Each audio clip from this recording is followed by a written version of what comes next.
welcome back sa ating channel mga kaibigan.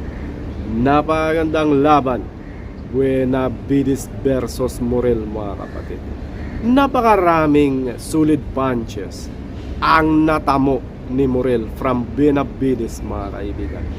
Ngunit hindi niya na knockdown itong si Morel mga kaibigan. Datapwat, si Benavides pa ang na knockdown in the 11th round of their fight mga kaibigan. So isang magandang experience ito para kay Morel. Marami pa siyang magagandang laban na pwedeng maganap sa kanyang boxing career mga kaibigan. And of course, congratulations kay Benavides. Isa na naman siyang kampiyon mga kaibigan.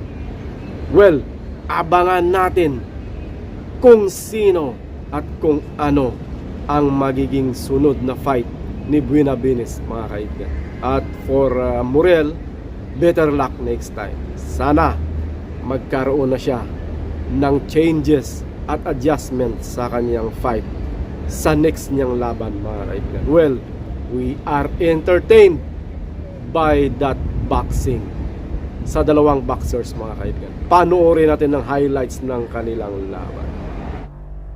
There you are mga kaibigan. This is boxing. And that was an awesome fight mga kapatid. Walang boring moment sa kanilang dalawa.